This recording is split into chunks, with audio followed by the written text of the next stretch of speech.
कहानी की शुरुआत में हम एक फ्यूचरिस्टिक जेल को देखते हैं जहां माफिया नाम का एक शो चल रहा था। शो के शुरू होने पर गेम मास्टर ने दर्शकों और खिलाड़ियों को गेम्स के रूल बताए।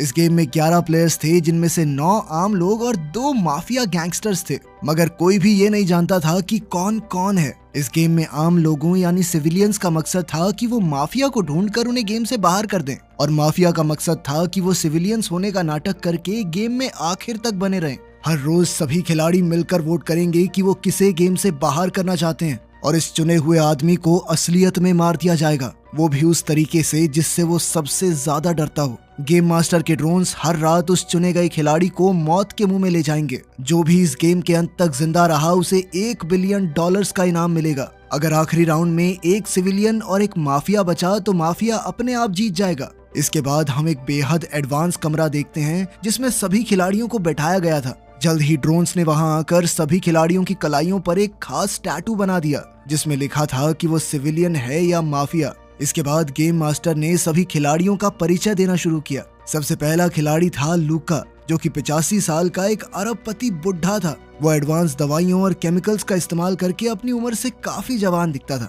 असल में वो एक नंबर का जुआरी था और सट्टेबाजी करके ही इतना ज्यादा अमीर हुआ था, और अब वो इस गेम में अपनी जिंदगी पर सट्टा खेलने आया था। उसके पोते पोती तो घर पर बैठे बेसब्री से उसकी मौत का इंतजार कर रहे थे, मगर वो ये नहीं जानते थे कि लूका ने अपनी वसीयत में लिखा था कि अगर लूका इस गेम में मारा गया तो उसके पोते पोतियों को कोई पैसा ना मिले। खैर, अगला खिलाड़ी था इलाय, जो 38 साल का एक इंजीनियर है। उसे कैंसर था और डॉक्टर्स के मुताबिक उसके पास जिंदा रहने के लिए सिर्फ 3 महीने का समय है। इसी वजह से इलाय इस गेम में आया था ताकि वो मरने से पहले अपने परिवार को ढेर सारे पैसे दे जाए। जब उसकी पत्नी को पता चला कि इलाय इस गेम में हिस्सा लेने वाला है तो उसने इलाय को रोकने की बहुत कोशिश की, क्योंकि वो चाहती थी कि इलाय अपने आखिरी दिन अपने परिवार के साथ गुजारे, मगर इलाय ने उसकी बात नहीं सुनी। इसके बाद हम 2 और खिलाड़ियों को देखते हैं जो असल में जेल से लाए गए 2 कैदी थे। उनके नाम थे बुचर और इवान। असल में इस गेम शो का सरकार के साथ खास प्रोग्राम था जिसके मुताबिक देश की किसी भी जेल का कोई भी कैदी इस गेम में हिस्सा ले सकता है। अगर वो जीत गया तो उसे पैसों की बजाय आजादी मिल जाएगी और पैसे जाएंगे सरकार को। खैर, अब गेम मास्टर ने परिचय देना बंद किया और खिलाड़ियों को अपनी पहचान बताने को कहा, मगर सभी ने कसम खाकर कहा कि वो तो सिविलियंस हैं। इसके बाद उन सबको 10 मिनट का समय दिया गया जिसमें उन्हें चुनना था कि आज किसे इस ग्रुप से निकलकर मौत के मुंह में जाना होगा। बाहर सभी खिलाड़ियों के दोस्त और परिवार वाले टीवी पर ये शो देख रहे थे और उनकी धड़कनें तेज हो गई। कॉन्स्टेंटाइन नाम के खिलाड़ी ने इस राउंड में वोट ही नहीं किया, पर मैरी नाम की कंटेस्टेंट ने किलियन का नाम दिया और पीटर ने भी उसकी हाँ में हाँ मिला दी। तभी बुचर को एहसास हुआ कि उसने मैरी और पीटर दोनों को टीवी पर देखा है। तब ये खुलासा होता है कि मैरी 24 साल की एक मशहूर बैले डांसर है और पीटर उसका सबसे बड़ा फैन। बदकिस्मती से एक दिन तेज बारिश की वजह से मैरी का खतरनाक एक्सीडेंट हो गया था और उसकी टांगें इस कदर जख्मी हो गई कि डॉक्टर ने कहा कि आज के बाद वो दोबारा कभी डांस नहीं कर पाएगी। उस दिन से बारिश और बिजली मैरी का सबसे बड़ा डर बन गए। खैर, एक एडवांस सर्जरी के जरिए उसे नकली टांगे मिल सकती हैं जो बहुत बढ़िया होंगी और उनकी मदद से वो दोबारा डांस भी कर पाएगी, लेकिन उसके लिए चाहिए बहुत सारा पैसा, और इसीलिए मैरी इस गेम में आई थी। असल में पीटर भी इस गेम में मैरी की मदद करने ही आया था। सच तो ये था कि आज तक वो मैरी को पैसे देने के लिए न जाने कितनी चीजें बेच चुका था। ये आदमी पागल है भाई प्यार में, ये मरेगा पक्का, लिखवा लो मेरे से। लेकिन ये सुनकर मैरी रोने लगी, क्योंकि असल में पीटर कई सालों से पागलों की तरह उसका पीछा कर रहा था और मैरी को ये बात बिल्कुल भी पसंद नहीं थी। खैर, बाकी खिलाड़ियों ने जब ये देखा तो उन्हें लगा कि ये तो एक सपोर्टर के साथ आई है, ऐसे तो ये जिसे चाहे एलिमिनेट कर देगी। इसीलिए उन सब ने पहले मैरी का ही नाम ले लिया। उसी पल पीटर ने बीच में आकर कहा कि वो माफिया है, मगर इतने में समय खत्म हो गया था और मैरी गेम की सबसे पहली शिकार बन गई। तब ये बताया जाता है कि उसकी कलाई पर सिविलियन टैटू था, यानी वो एक सिविलियन थी। खैर, फिर उसकी कुर्सी अचानक अपने आप छत पर बने एक बड़े से काले गोले की ओर बढ़ने लगी। इधर पीटर ने उसे बचाने की कोशिश की, मगर वो अपनी कुर्सी से बंधा हुआ था। उस रहस्यमयी काले गोले में घुसते ही मैरी बेहोश हो गई और अपनी जिंदगी के सबसे बड़े डर से उसका सामना हुआ। उसने देखा कि वो अंधेरी रात में घने जंगल में फंस गई थी। अचानक जोरदार बारिश शुरू हो गई और जैसे ही बिजली गिरी तो वो तेजी से भागने लगी। उसी पल बिजली उसका पीछा करके उस पर जोरदार हमले करने लगी ताकि वो चट्टान की दिशा में भागे। अब इस भयंकर तूफान से बचने के लिए मैरी चट्टान से कूद गई, मगर बीच हवा में ही उस पर बिजली गिर पड़ी जिससे उसकी दर्दनाक मौत हो गई। उसी पल उसका शरीर हवा में ही भस्म होकर उस गोले में ही समा गया। बाद में गेम मास्टर ने ऐलान किया कि पहली रात हो चुकी है और फिर ड्रोन सभी खिलाड़ियों के ऊपर उड़कर अगला शिकार ढूंढने को तैयार हो गए। अब की बार सबने बुचर को चुना तो बुचर गुस्से में सबको गालियां देने लगा। खैर फिर उसकी कुर्सी उड़कर काले गोले में समा गई और फिर हमें गेम से पहले हुआ उसका दिमागी हालत का टेस्ट दिखाया जाता है। साइकोलॉजिस्ट ने उससे कई सवाल पूछे मगर बुचर ने ज्यादा जवाब नहीं दिए। उसने कहा कि उसे किसी भी चीज से डर नहीं लगता, पर बाद में उसने कहा कि वो बेवकूफों की टोली के बीच एक बेवकूफ की तरह नहीं मरना चाहता। खैर अब उस गोले में बुचर का आखिरी समय शुरू हुआ जहां वो एक डरावने से मौत के कुएं में था। जल्द ही दो हट्टे कट्टे पहलवान वहां आए तो उन्हें देखते ही दर्शक जोर जोर से चिल्लाकर मार पिटाई की मांग करने लगे। कुछ ही पलों में दोनों पहलवानों ने बुचर को बड़ी बेरहमी से पीटना शुरू कर दिया और बुचर उनके सामने टिक नहीं पाया। वो उसे उठाकर इधर उधर पटक रहे थे मगर अचानक बुचर ने जमीन से मिट्टी उठाकर उसकी आंखों में झोंक दी और फिर एक बोतल से उन पर हमला बोल दिया। उसने लगातार जोरदार वार करके एक पहलवान को मार गिराया पर तभी दूसरे ने उसे धक्का दे दिया। खैर बुचर फिर भी रुका नहीं और जमीन से चीजें उठा उठा कर अपने दुश्मन पर जबरदस्त हमले करता रहा। उसने पहलवान की हड्डियां तोड़कर उसे मार डाला मगर ये क्या, वो बार बार जिंदा होकर वापस लौट आता था। आखिरकार कई बार मारने के बाद पहलवान वापस जिंदा नहीं हुआ और इधर असली जेल में मौजूद उसके सभी साथी ये देखकर तालियां बजाने लगे। बुचर को लगा कि अब वो सच में आजाद हो जाएगा मगर जैसे ही उसने एक कदम पीछे रखा तो उसका पैर फिसल गया और जमीन पर रखे लोहे के सरिये उसके सर में घुस गए जिससे उसकी मौके पर ही मौत हो गई। उधर शो में पीटर अब भी मैरी की मौत पर गुस्सा था, इसलिए उसने कहा कि बुचर का यही हाल होना चाहिए था। कुछ देर बाद गेम मास्टर ने ऐलान किया कि अब अगले वोट की बारी है, पर इस बार उनके पास 8 मिनट का समय था। तभी अचानक कॉन्स्टेंटिन ने कहा कि वो जानता है कि माफिया कौन है। फिर हमें पता चलता है कि बचपन में उसे पहले ही भविष्य दिखाई दे जाता था। उसे सब पता चल जाता था कि कब वो टेस्ट में फेल होगा, कौन सी लड़की उसे धोखा देगी वगैरह वगैरह। जल्द ही लोग उसे ब्लैक मैसेंजर के नाम से जानने लगे और जब वो बड़ा हुआ तो पैरासाइकोलॉजिकल शोज पर जाने लगा। इसके अलावा वो युद्ध के समय में सरकार को जरूरी सलाह भी देता ताकि वो लड़ाई जीत सके। उसका सबसे बड़ा डर था कि वो बुढ़ा होकर नहीं मरना चाहता। खैर अब कॉन्स्टेंटीन ने कहा कि पीटर माफिया है। तब पीटर ने उससे पूछा कि अगर उसे सब पता चल ही जाता है तो उसने मैरी को सिविलियन होने के बावजूद मरने क्यों दिया। कॉन्स्टेंटीन ने कहा कि उसे सारा पैसा अपने लिए चाहिए, वो किसी सिविलियन के साथ पैसा बांटना नहीं चाहता। खैर अब पीटर को लगा कि कॉन्स्टेंटीन ही माफिया है और उसने कॉन्स्टेंटीन को वोट कर दिया। इलाई और लॉरा ने भी कॉन्स्टेंटीन का नाम लिया मगर बाकी खिलाड़ियों ने पीटर का नाम लिया। आखिरकार ये खुलासा होता है कि पीटर भी एक सिविलियन था, यानी कॉन्स्टेंटीन ने झूठ कहा था। इसके बाद हम पीटर की दिमागी हालत का टेस्ट देखते हैं जिसमें उसने कहा था कि उसे मैरी को खोने के अलावा किसी चीज से डर नहीं लगता। पर जब साइकोलॉजिस्ट ने उसे सोचने पर मजबूर किया तो पीटर को याद आया कि बचपन में उसे पानी से डर लगता था। फिर जैसे ही पीटर की कुर्सी काले गोले में समा गई तो उसका सामना जिंदगी के सबसे बड़े डर से हुआ। पीटर ने देखा कि वो समुद्र के बीचों बीच एक कश्ती में था। पीटर तुरंत चप्पू चलाकर आगे बढ़ने लगा ताकि वो आइलैंड तक पहुंच जाए मगर अचानक उसकी नाव में छेद हो गया और जैसे ही उसने छेद को ढकने की कोशिश की तो उसका हाथ कट गया। इसी कारण उसका खून समुद्र में घुल गया और खून की सुगंध पाते ही शार्क्स वहां आ गई। पीटर काफी घबरा गया और फिर से चप्पू चलाने लगा मगर अब धीरे धीरे उसकी कश्ती में पानी भर रहा था। तभी अचानक उसने चप्पू से एक शार्क पर हमला करके उसे मार डाला। जल्द ही बाकी शार्क्स उस मरी हुई शार्क को खाने में लग गई और इसी मौके का फायदा उठाकर पीटर पानी में कूदकर आइलैंड की ओर तैरने लगा मगर अचानक उसने देखा कि आइलैंड अपनी जगह से गायब हो गया था और जल्द ही शार्क्स वहां आकर उसे खा गई। जब पीटर मरने वाला था तो उसे लगा कि मैरी की आत्मा उसे लेने आई है और उसने मुस्कुराते हुए अपनी आखिरी सांसें ली। इधर गेम में रात होने से पहले खिलाड़ियों को एक और खिलाड़ी का नाम चुनने का मौका मिला मगर अब की बार उनके पास 6 मिनट थे। तब हम वॉल्टर नाम के एक खिलाड़ी को देखते हैं जो कि 45 साल का मिलिट्री ऑफिसर था। उसने आज तक अपने देश के लिए कई युद्ध लड़े थे पर अपनी जिंदगी में इतना मुश्किल वक्त देखने के बाद अब वो गहरे सदमे में था। वो इस गेम में इसलिए आया था ताकि उसकी किस्मत ये फैसला करे कि उसे जिंदा रहना चाहिए या नहीं। असल में युद्ध के दौरान वॉल्टर से एक बहुत बड़ी गलती हो गई थी जिस वजह से कई जवान सिपाही मारे गए थे। वॉल्टर ने दरअसल इवान नाम के खिलाड़ी का केस टीवी पर देखा था, इसलिए उसने इवान पर बच्चों का कातिल होने का इल्जाम लगाया। तब हमें इवान का परिचय दिया जाता है। इवान बस एक आम स्टूडेंट हुआ करता था जो एक रात अपने दोस्तों के साथ बाहर जाकर शराब पी रहा था। उसकी गाड़ी की रफ्तार बहुत ज्यादा तेज थी और अचानक उनका जोरदार एक्सीडेंट हो गया जिसमें उसके 2 दोस्तों की मौत हो गई। इवान और जो लड़का गाड़ी चला रहा था वो दोनों जैसे तैसे इस एक्सीडेंट में बच गए। असल में सड़क पर मौजूद एक औरत ने उनकी जान बचाई थी, मगर बाद में केस के दौरान दूसरे लड़के के माँ बाप ने अपने बेटे को बचाने के लिए इवान पर इल्जाम लगाया कि वो गाड़ी चला रहा था, जिसके बाद उसे जेल भेज दिया गया। अब उसकी जिंदगी का सबसे बड़ा डर ये था कि कहीं वो जेल में ही मर ना जाए। खैर फिर इवान ने सबसे कहा कि वो बेकसूर है और उसे बिना बात फंसाया गया है। फिर उसने लॉरा से कहा कि उसने लॉरा को कहीं देखा है, मगर लॉरा ने कहा कि वो एक दूसरे को नहीं जानते। इसके बाद लॉरा ने वॉल्टर पर माफिया होने का आरोप लगाया, तो वॉल्टर ने वापस उसे माफिया कहा। जल्द ही दोनों में बहसबाजी शुरू हो गई, मगर अंत में वॉल्टर ने लॉरा के नाम का वोट डाल दिया और फिर लॉरा ने अपना वोट वॉल्टर को दिया। जल्द ही लूका, इवान और इलाई ने भी वॉल्टर का नाम लिया, तो वॉल्टर गुस्से में चिल्लाने लगा। अंत में कॉन्स्टेंटीन ने भी वॉल्टर का नाम लिया। तो अब बाकी किसी के वोट करने से कोई फर्क ही नहीं पड़ेगा, क्योंकि बहुमत ने वॉल्टर को चुन लिया था। तब जाकर ये खुलासा होता है कि वॉल्टर भी एक सिविलियन ही था, यानी दोनों माफिया मेंबर अब भी गेम में ही थे।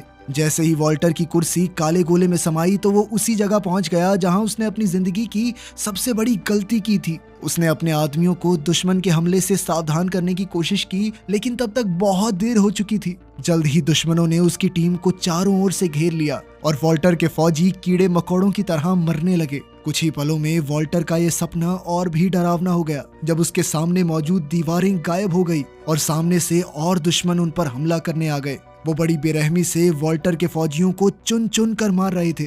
आखिरकार वॉल्टर बाहर निकला तो उसने दुश्मनों पर ताबड़तोड़ गोलियां चला दी, मगर अपने साथियों की मौत और सामने दीवार गायब होते हुए देखकर उसे एहसास हो गया कि उसका आखिरी समय आ चुका है। आखिरकार दुश्मनों ने वॉल्टर को गोलियों से भूनकर मार डाला। कुछ देर बाद हम देखते हैं कि गेम में एक और शाम ढल चुकी थी और अब अगले शिकार की बारी थी। तब ड्रोन्स ने लॉरा को चुना और फिर हमें लॉरा की कहानी बताई गई। लॉरा के पास घर, अच्छी नौकरी और एक हंसता खेलता परिवार था, पर बदकिस्मती से वो नशे की गिरफ्त में आ गई और उसकी हालत काफी बिगड़ गई। उसने अपने पति को भी अपनी कोई मदद नहीं करने दी। फिर जल्द ही उसके बेटे की मौत हो गई और उसका पति उसे अकेला छोड़कर चला गया। अब वो बिल्कुल अकेली रह गई थी। फिर उसने कहा कि उसे सबसे ज्यादा डर ऊंचाई से लगता है। लॉरा ने बताया कि उसने पूरे 8 साल तक घर से बाहर कदम नहीं रखा, पर एक रात जब वो सड़क किनारे थी तो उसके सामने एक घिनौना एक्सीडेंट हुआ। तब ये खुलासा होता है कि लॉरा ने ही इवान और उसके साथी की जान बचाई थी। साथ ही उस लड़के के माँ बाप ने लॉरा को कोर्ट में झूठी गवाही देने पर मजबूर किया था।